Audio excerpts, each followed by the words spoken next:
You're listening to Deliberate Living, a podcast that inspires, empowers, and encourages listeners to live life more authentically.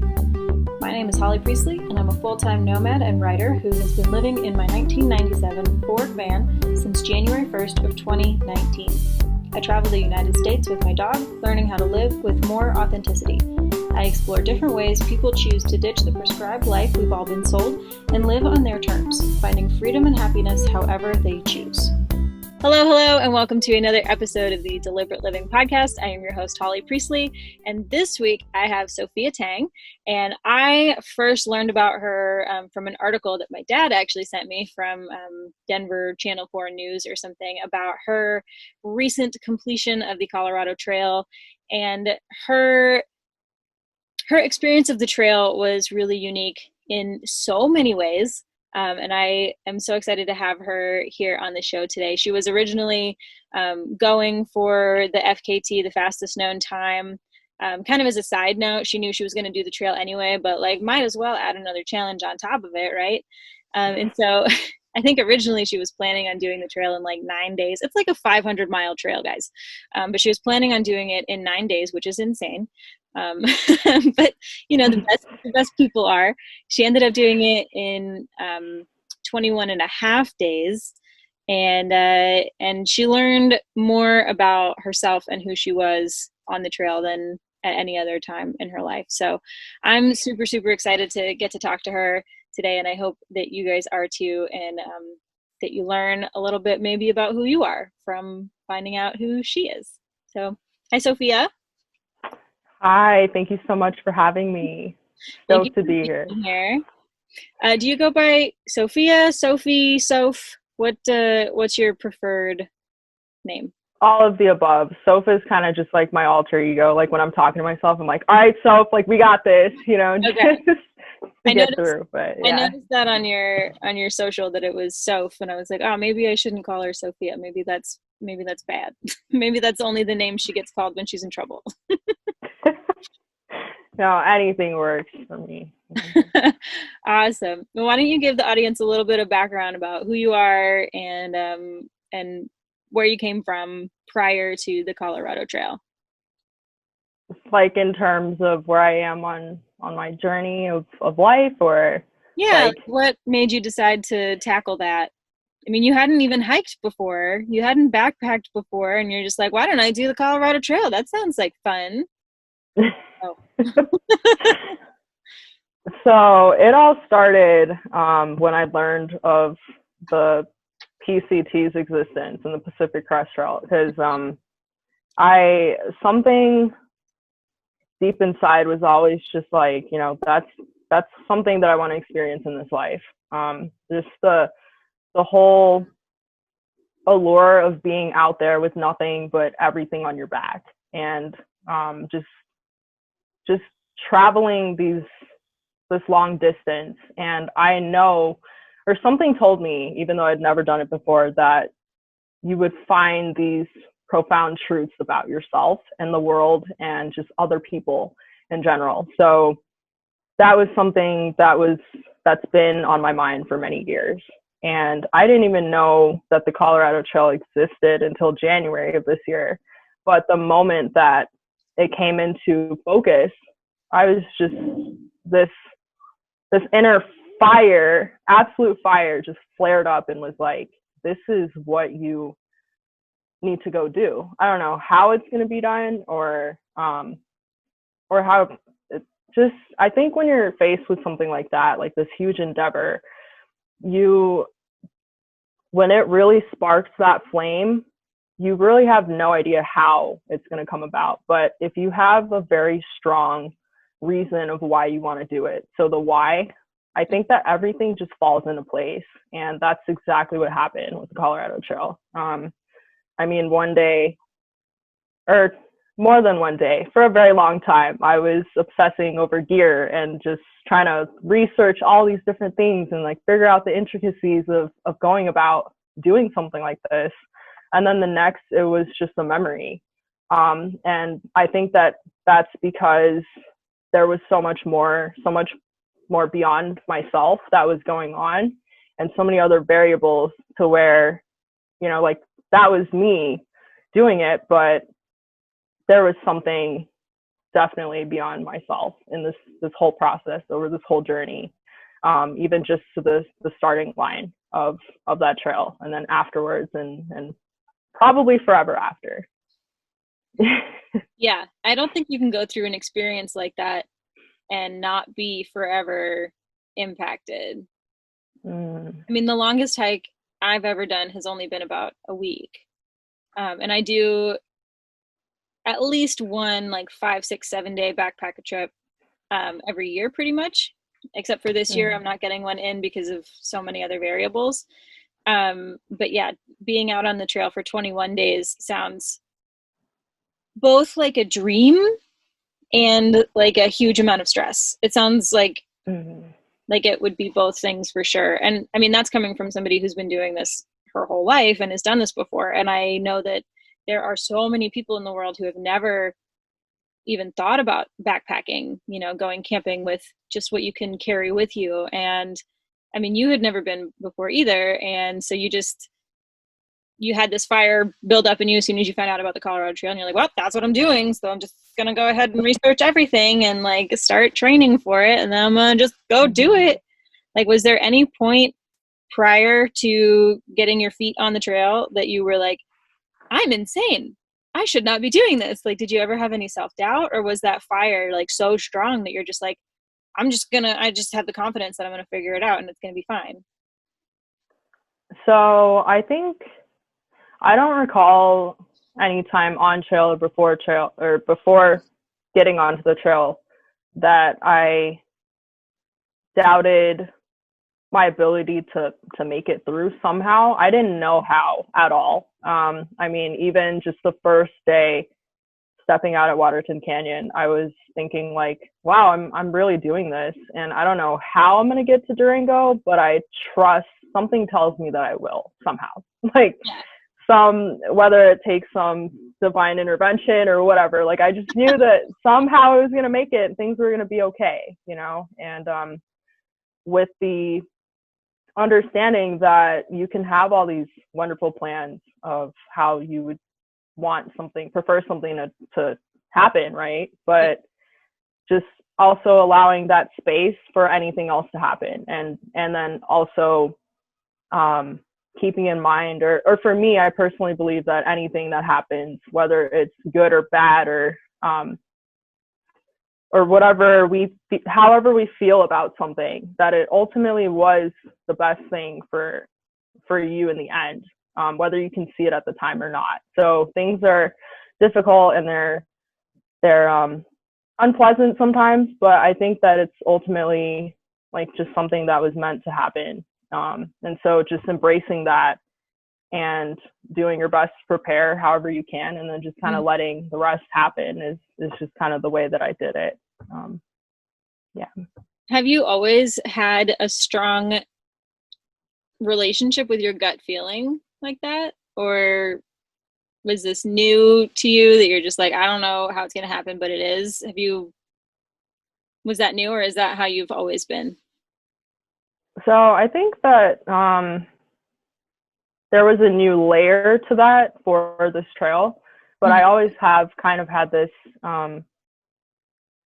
this knowing, if you will, that something was going to work out. I think that was most evident during my college years, where you know, I'd have a 10-page paper due in the morning, but I hadn't started yet. But somehow I'd be like, I got this, you know, like it's going to be totally fine. I don't know how it's going to work, but you know, it's just, I think there was just a different application for this trail. And it was something that I had never, like I've never really been, I've wanted to be athletic and like do all these things and play all these sports and just feel strong. But I never really pursued that until the Colorado Trail came up, and I was like, okay, I'm gonna try to be as fit as I possibly can, and then, you know, I'll train on the trail too. Like it's fine. Yeah, my next question was going to be about fitness, and if you just grew up playing all the sports and being active all the time, but it sounds like maybe not. No, I mean, I played tennis and whatever in high school, but I wasn't like pro or like varsity or anything like that. It was kind of just like messing around and having fun. But I have always had this like wild streak of just like every time, you know, I'd be outside as a kid, I would always pretend that I was like in the wilderness or on a deserted island. So it's just like this solitude type away from modern society was always my jam, you know. But the sporty part and like just really training and the fitness just has always kind of been like on the back burner. And when the Colorado Trail came up, I was like, okay, you know, it changed my life the moment that I made the decision to do the Colorado Trail. I was suddenly so much more in tune with what I was eating or how I was feeling, and you know, the whole just integrated every aspect of life into this. And that's how I knew that it was like, this is what I'm meant to do. Just like affirmations, you know. I love that. So like you said your life changed the day that you decided to do the trail. And I imagine it just changed a little bit every day until you got on the trail. And then it probably changed a lot a bit for about 21 days. Yeah, that is totally correct. I think that's awesome. Like making that initial decision, like you think the trail's going to be the hard part, and it was. But the biggest transition was just like making the decision to do the damn thing anyway. And I think that is so freaking true of everything. Like whether you want to live in a van or like start your own business or hike a big trail or move across the country or across the world or adopt a dog, like whatever it is that you think you want to do, like just making the decision to do it, like allowing yourself to consider the option and then deciding to do it, like that's huge. Yeah, I think that the trail and just the proverbial trail applies to everything, like you just said, you know, like it's putting one foot in front of the other until you get there. And like sometimes you just have no idea how, but if you make that decision and then you get out there and just do it, I think you can't really go wrong with that, you know, especially if you have that intuition or that knowing that's driving you towards something. And like totally inexplicable. I don't know, there's just so much going on beyond ourselves, and just like this vessel, you know, that's carrying your soul and your spirit. So it's yeah, I think that it's been a long time coming to where I finally just gave in and was like, hey, this is what you want. It's insane, but all right, let's go do it, you know. Got nothing to lose except life. But you know, it's whatever. The time is going to pass anyway. You might as well live and do something that is memorable that you're going to enjoy. Yeah. What did your family and friends think when you started telling them? Because so you decided in January that you were going to do it, and then you trained a bunch. I forget your actual start date. When did you do I started on August 2nd. August 2nd. So then between January and August, what did your friends and family think? So I actually didn't tell many people. I decided that I wanted to keep my energetic space clear of just doubt and all that, because like you were saying, you know, like I got enough of that myself that I'm trying to figure out and like get through that. I don't need extra like negativity up in my space. So I mean, I only really talked to my parents about it, and then I would kind of I never said that I was going to go do the Colorado Trail, like put a name on it. I would just kind of be like, yeah, I'm thinking about going on like a backpacking trip for like a little over a week in July. That was the original date. And nobody would ask about it. So I'd be like, okay, sweet. You know, like I don't have to, it's not going to be just like this huge thing where it's like, whoa, you did this, like you planned it and did all this training. You didn't tell me, but it was just kind of like, yeah, let's just check out this backpacking trip up in the mountains of Colorado. Like no big deal. You wouldn't have gotten away with that if if we were friends prior to you doing the trail, if you were like, I'm just gonna go do a hike, I'd be like, where are you going? What are you doing? Can I come with you? What's going on? Tell me all about it. You're more involved, right? You're more into Yeah. that hiking life. Yep. Yeah. Yeah. I do the same thing when I'm like planning something big. I like kind of don't really tell anybody for a few reasons. Like, one, if it doesn't work out, I don't have multiple people who are disappointed. Like, I'm already disappointed. I don't need to also disappoint other people. Not that they would be, but in my head, you know, they would be. And then also I like that element of like, surprise, I did a thing. Yay. Yeah, I think, I mean, there's a lot of benefits to not really sharing a lot of that, because it is all energy, you know, and you don't want people sapping your energy, or, you know, kind of just getting like this whole mix of things that you have to deal with, because you're already, especially if it's a big endeavor, you know, you're already struggling and like trying to make it work. You don't need all this extra stuff in your space, you know. Yeah. So. I think that's really smart. I think that's really smart. So then what was day one like on the trail? Oh, day one was an awakening for sure.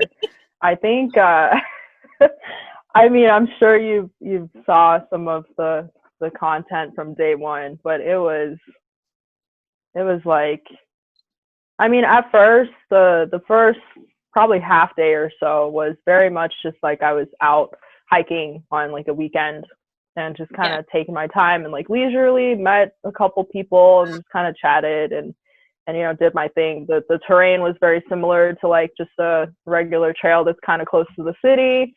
And then it was like the other half of the day was just like total solitude in the middle of just this expanse. Like there's not a single soul in the vicinity for hours and hours and hours. And I'm just sitting there like chilling on a rock trying to eat.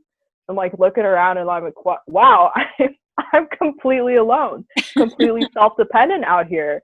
There's not another, it's like, I think it's a little overwhelming, or it can be, when you're not used to that. And it's like your first time, you just came from like big city and suddenly there's nothing and nobody around, or there's everything around, but nobody, you know, and it's just you and yourself and this big, long road ahead.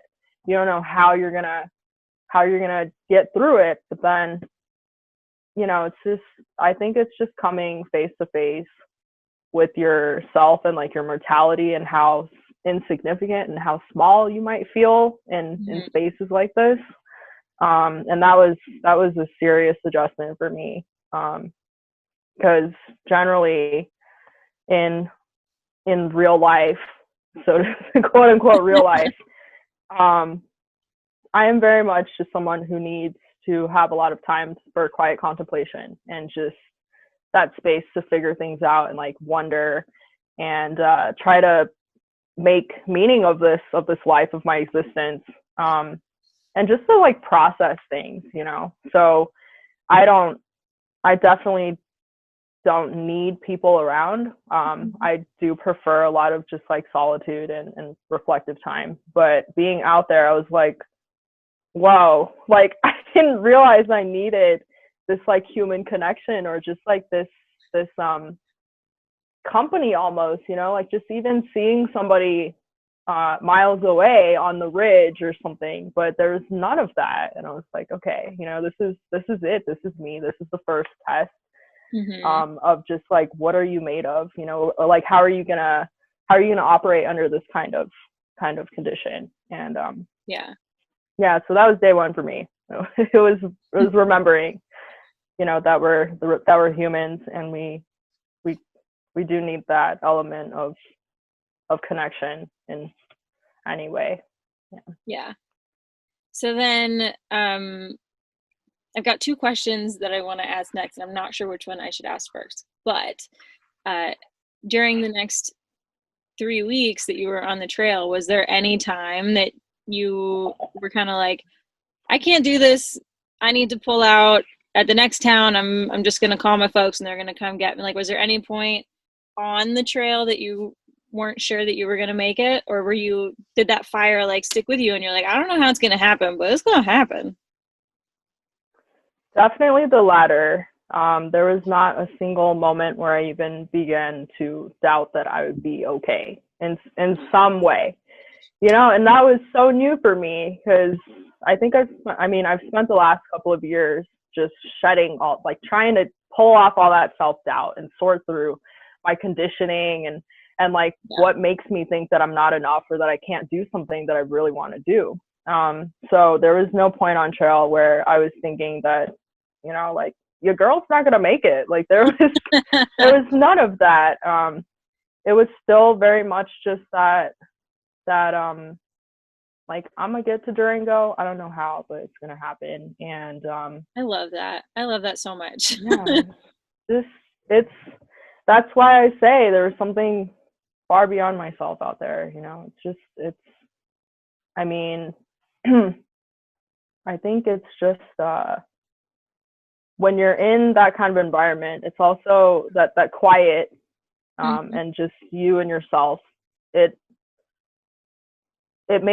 allows your intuition and that inner voice to speak much louder.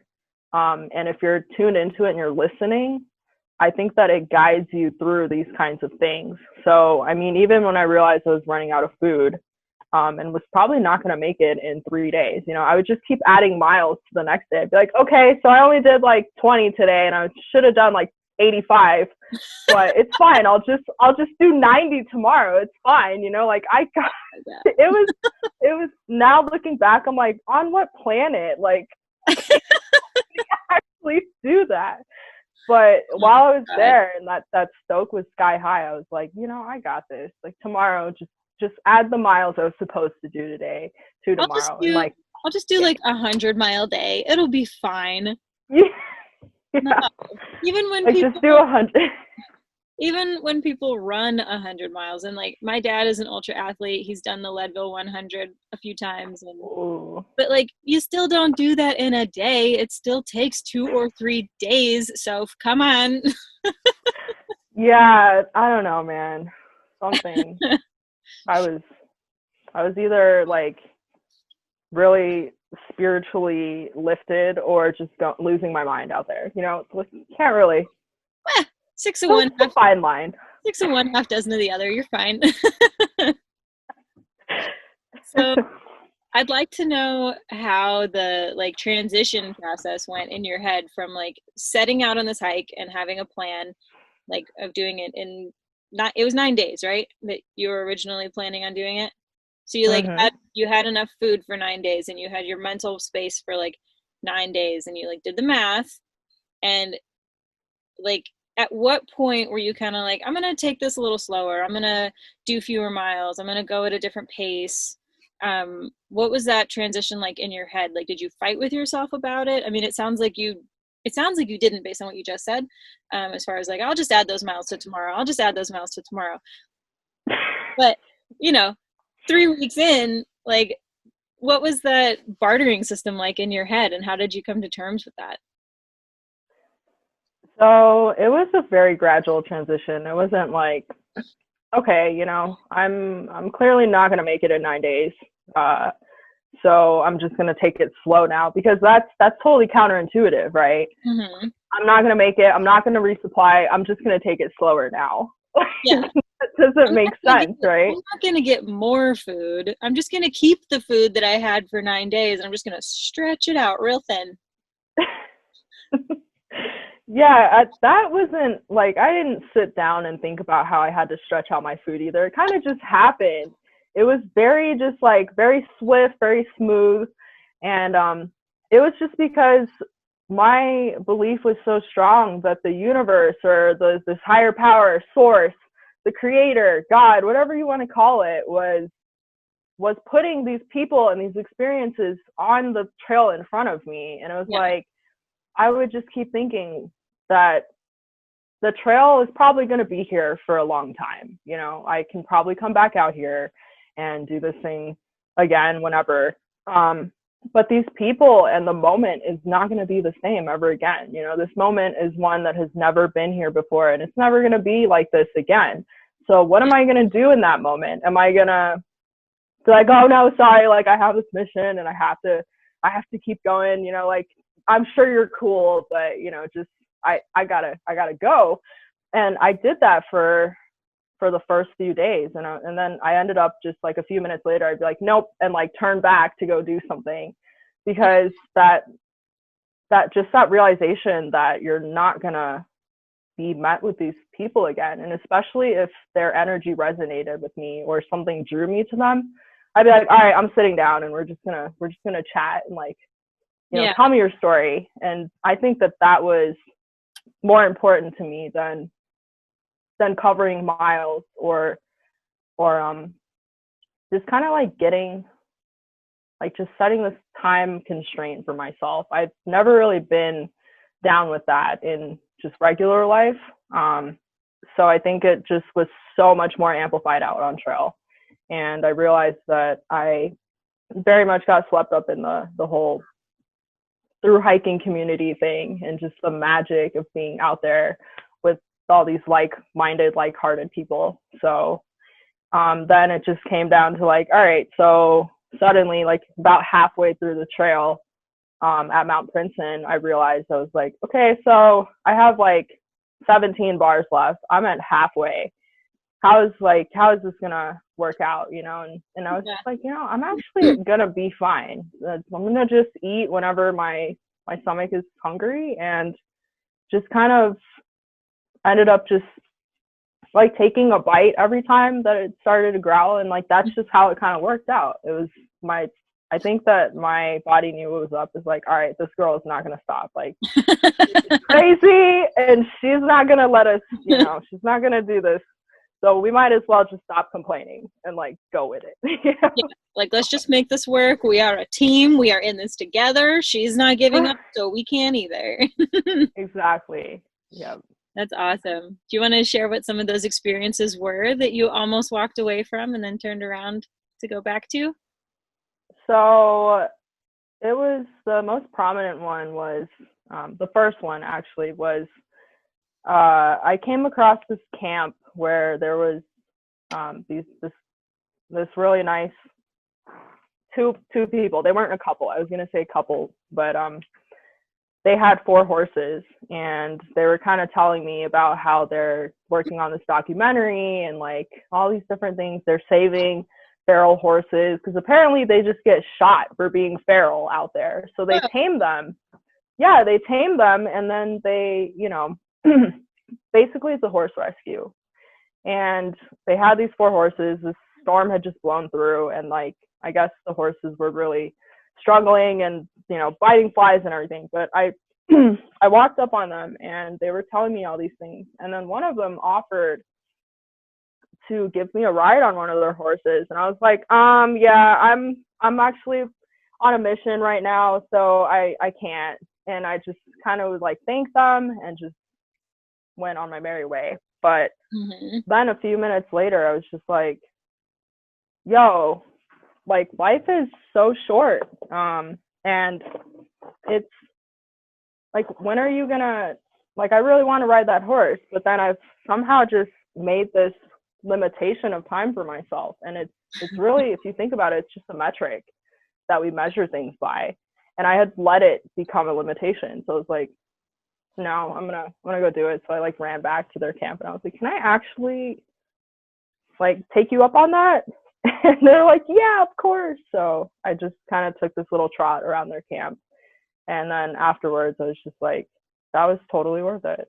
Like, and then I never really thought twice again about something that was placed in front of me. I was like, heck yeah, I'm gonna do it. Like, just there's no question. Yeah. But that was like the defining moment for me. Yeah. I really like horses. I've never actually had one of my own, but maybe someday. But yeah, I think that, I mean, I do the same thing when I'm hiking or when I'm driving, especially, or like pretty much anything. I'm like, all right, I need to get to this place by this time, or, you know, I need to get here as fast as possible or whatever. Mhm. And then, yeah, like I'll pass by things like, you know, roadside attractions, or I'm like, that looks really interesting. I'll see it next time. Like, you don't know if it's going to be there next time. You don't know when you're going to be on this road Mhm. again. So you might as well just turn around and go back and see the thing, you know? Like my Yep. band friends and I have a little saying when we caravan together: if you see something, say something. If you see something that you want to go do on the side of the road, say something and we'll go do it. I And love that. I mean, that's a nice way to, like, if you're traveling with people, see something, say something, but you have to keep it internal too. Like, if I see something, I need to say something to myself because, like, I'm the one restricting the adventures that I can have by saying, like, I'm on this mission and I can't do this right now. That's going to take minutes out of my day. Literally minutes out of the Literally day. minutes. Mhm. So, It ended up, sorry, continue. I was just going to say, it ended up being like 6 hours later on in my trail. It was like not minutes anymore, but it was totally still worth it. Yeah. Sounds That's why it took me 21 and a half days. Fun fact.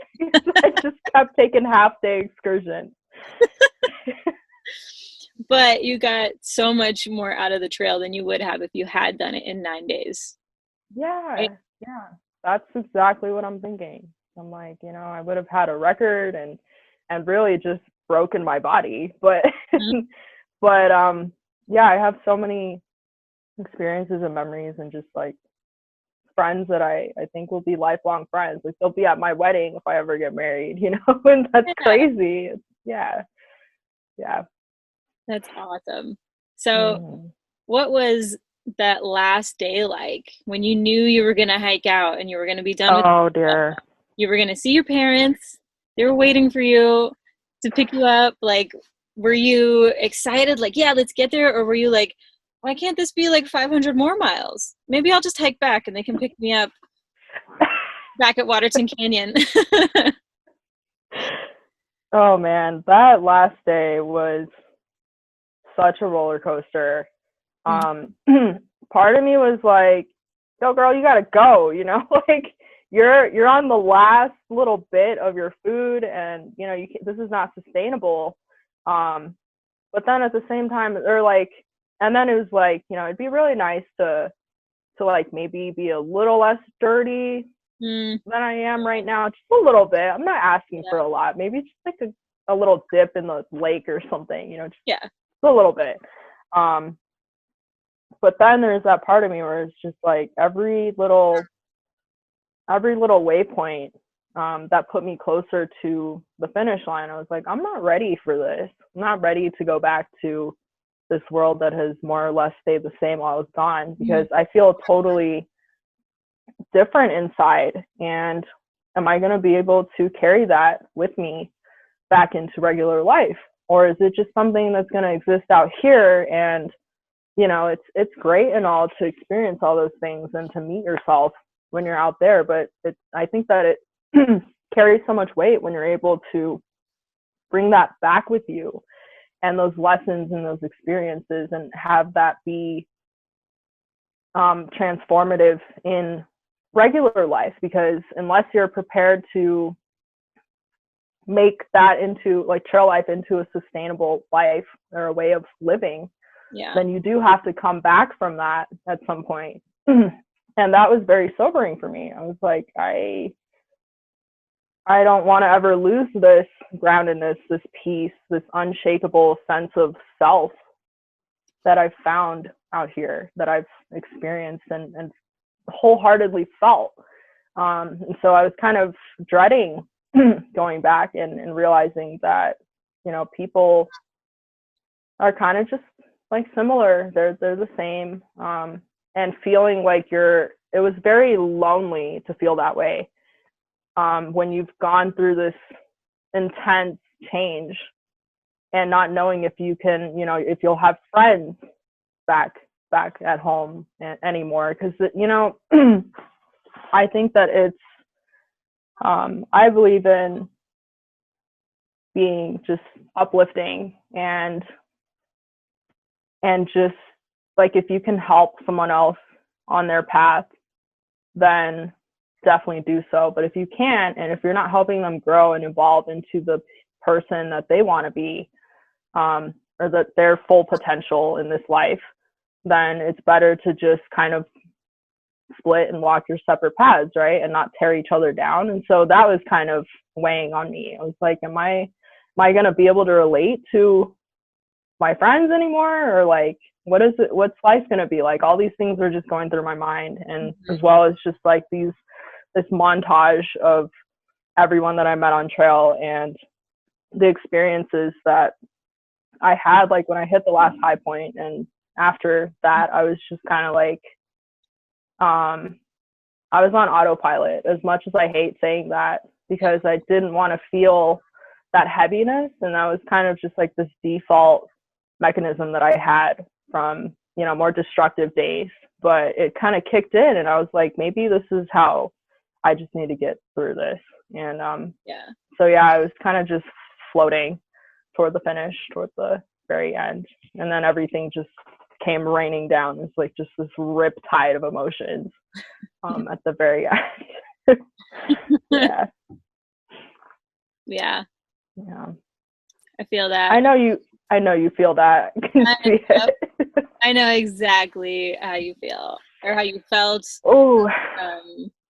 Fully. And then there's a lot of anxiety associated with it. Like, have I changed so much that I'm not the person that I was? Are my friends gonna accept me? Am I gonna accept them? That's another thing. Like, I've changed so much, maybe I don't like them anymore. Yeah. And then definitely, like, when you find that really deep inner sense of peace, and you're like, I want to keep this, and I know that being in the regular world, the pre-trail world, like, is likely going to shake that peace and going to make it a little bit harder for me to hold on to. So then, like, finding ways to maintain it and to keep it and to return to it, in sustainable ways. And like, you can't always go hiking, like even in Colorado, you cannot always go hiking. I mean, you can almost always in Colorado. But I mean, that's definitely, like, being in nature is a huge source of my, like, self recuperation, I guess. And like, just self-assuredness. And I definitely know what you're talking about when you're like, I don't want to lose who I became and like what I experienced, and I'd rather just stay here where it happened. But also, you can't really do that. Yeah. So how has the last month or so been, since you've been off the trail? Have you been able to, did you have like a re-entry period where you're like, oh shit, this is the real world again? Or like, have you been able to find ways to hold on to who you've become, or how has that gone for you? It's been rough. A lot of stuff that I didn't really anticipate or plan for or couldn't have imagined kind of came up. And I think that that's also all just part of the experience. Knowing what I know now and just kind of like dealing with this almost like heartbreak of sorts of just not being on trail anymore, and just really feeling that distance between yourself and the trail, like physically, but then also just yourself now and yourself that you were on trail is very difficult to kind of navigate. But I mean, for me, I've pretty much been still immersed in trip stuff since I finished the trail. I'm still like wrapping up things, trying to work on polishing and like adding my afterthoughts and whatnot to my website. And so I haven't really actually begun that reintegration process of like, hey, now I have to go back to work, and how am I gonna be now that I have to leave that kind of behind, not behind, but like just like recalibrate and refocus on what I have to do in front of me and like my responsibilities, and basically I guess just being an adult in this world, right? And just trying to recalibrate. But Yeah, it's been interesting. I think I'm just allowing myself to kind of take it as it comes. I mean, Mm. the post trail depression is very real. It's a I like grieving would read process. about that. It's a grieving process. Yeah, which is so crazy because Uh, I think that people who kind of read about that haven't necessarily experienced it themselves. Could mhm. not imagine how that would be so, um, or like how you could have such a phenomenal experience and come back like just this absolute wreck, right? Like Yeah. just this train wreck. But yeah, it's very real. I'm very much feeling it, but also at the same time, I think I've not completely allowed myself to uh, feel everything because I think that um, thinking about it and really feeling those emotions is, I think part of me is like, if I allow that, if I open that Pandora's box, it's just, I'm going to end up in this really dark place that I haven't been in for years. And I don't want to do that right now. Like I got shit to do. Yeah. And so, and I think I'm just trying to figure out, like, is it better to just let that all come out and just flow through that Yes. energy, just dissipate, or is it Yep. better to kind of just like shoulder it Nope. and just no? Nope. All right. Dr. Okay. Holly says you don't want to be emotionally constipated. You have to let that shit go. You have to move through it. It will not be comfortable. You will probably spend a lot of time in the bathroom and with tissues, but like you I understand fully like not wanting to let it out and like not wanting to deal with it. I'm not ready for it yet. And like, there's no rush. If you're legitimately not ready for it yet, cool. Like, no, do it in a couple of days, but don't put it off. Don't just shoulder it. Don't let it get stale. Like, don't let it fester. Don't be emotionally constipated. Definitely I like think I agree. let it go. I agree with that assessment, Dr. Holly. Thank you. I just needed that like external affirmation of like it's okay to just let it rip. Let it rip. It's better to do I'll so. write you an illegible prescription if you need it. I mean, you have full permission to just like sit in the grieving process. It's you have a broken heart, like that's okay. And when you come through it, you'll be able to look back on it and like see the beauty of it. If you don't, the chances of you successfully doing and enjoying another through hike are pretty small. Oh man. Yeah, I Because can't you'll do just that. be like, it's painful. I don't want to do it. It's painful. I can't go back there. I don't want to do it. I still haven't dealt with the pain from the previous one. If you don't let yourself like move through it, then you can't look back on it with heart eyes. Hard. Yeah, I think that, I mean, this whole thing, it hurts so good, Yeah. like there's nothing, I would do it 500 times over again, and just still have to sit through it every time. But I appreciate that.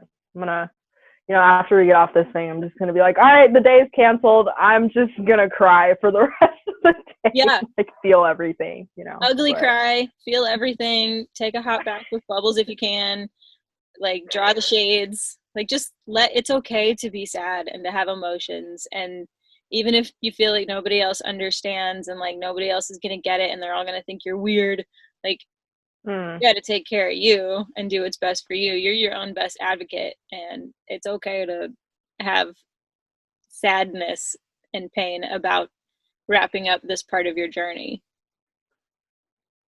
thank you.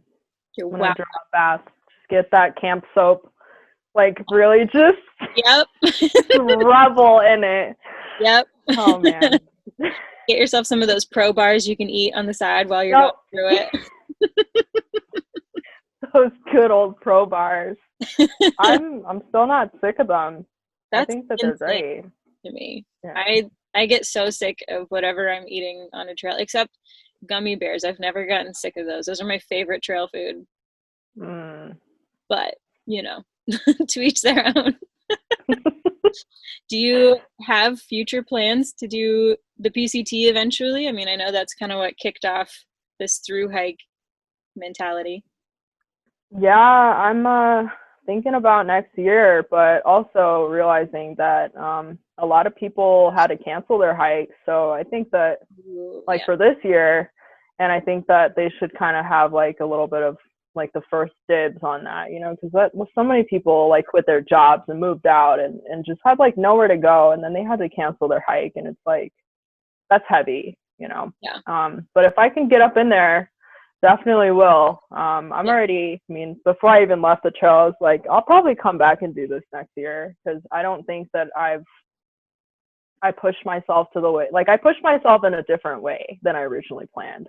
Yeah. But, just the whole hiking and dropping every single day, and covering that mileage, I didn't do that on the trail this year. So I was like, maybe I'll be back here next year and pushing myself in a different way. Yeah. But also just, being up on DuckDuckGo and being like, all right, trails that can be hiked in the winter, because I can't wait to get back out there and just, Come down to Arizona, do the AT.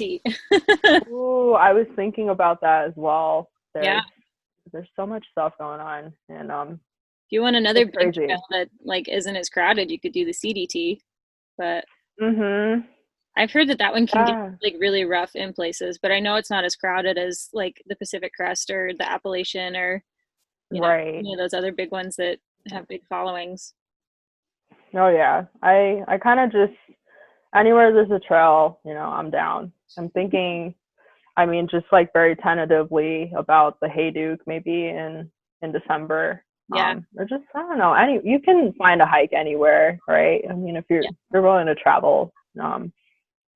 But yeah, it's very much just become integrated into like my being almost. Like I can't.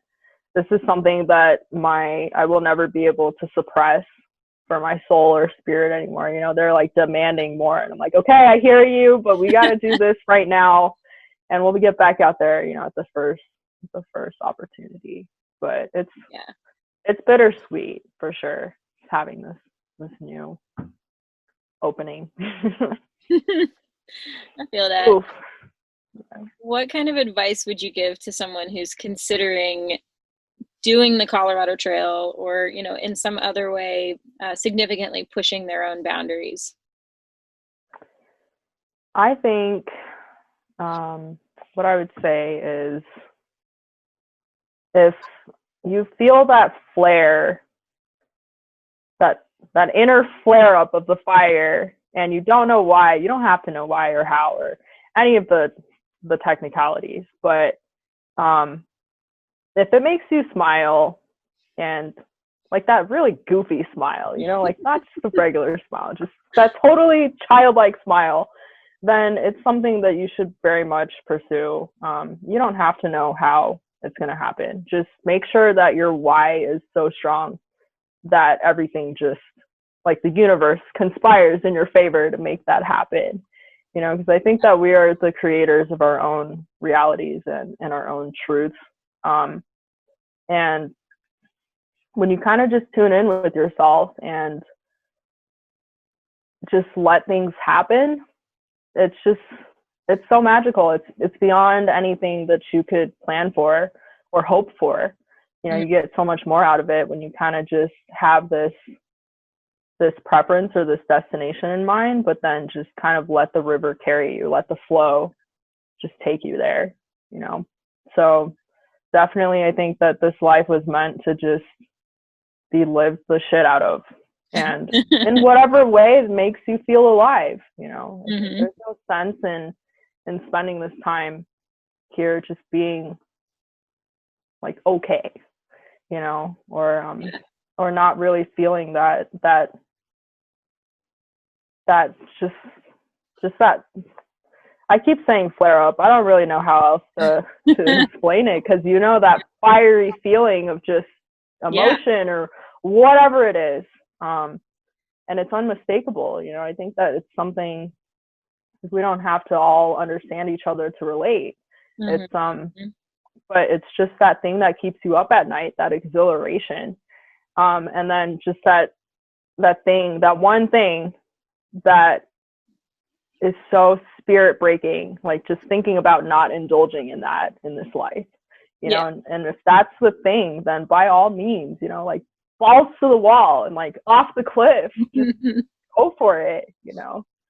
Yeah, there's no sense in like just being afraid of things and not living, you know. Yeah. Totally agree. So if people wanted to come find you on the internet and maybe read about your trip and your journey and all the things that you've done and that you're going to do, where might they come find you online? So my website, which I plan on kind of just future things, just writing about those, is theventureinward.com. And that's like kind of, it has my whole after action report on the Colorado Trail and everything up on there. And then there's Instagram, although there's a mix of, I think Instagram is probably just the more kind of like keeping up with me, I guess, and like it's more day-to-day type thing. I'm trying to be more active on social media. It doesn't really come naturally to me, so I'm just like, well, I'll just, you know, be this goofy weird person, and you know, whoever resonates, we'll be friends and it'll be great, you know. So, absolutely. I think that social media definitely has its pros and cons, but being able to meet like-minded people and connect on that level is one of the biggest pros for sure. And I will be linking to all of these in the show notes as well. Thank you very much, Soph, for being a part of the Deliberate Living show and coming on here today. Thank you so much for having me. It's been an honor and a pleasure to talk to you about this. And I can tell you're very much like-minded, like-hearted. And, you know, I'm really thankful that this brought us together. And yeah, likewise. Can't wait to get out for a hike next time I'm in Colorado. Yeah. Come through. We're gonna tear shit up. That would be great. So thank you all for being a part of this episode of Deliberate Living. And as always, if you got something out of this episode, if you could go ahead and leave a 5-star review wherever you listen, give it a thumbs up on YouTube if that's where you watch, or share it with somebody who you think might need to hear it. If you know someone who's considering a thru hike or the Colorado Trail or anything of that nature, go ahead and share this episode. And if you want to support the podcast in other ways, I do have PayPal and Venmo set up because it costs money to produce this thing, and that helps offset some of those. But again, thank you very much, and I hope you guys tune in next week for another excellent episode. Bye! We've reached the end of this episode of Deliberate Living. You can find the show notes and everything we referenced over on my website, and be sure to subscribe wherever you listen to podcasts on YouTube, or sign up for email updates every time something new is published. I'll see you next time on Deliberate Living, and until then, keep your life on the DL too.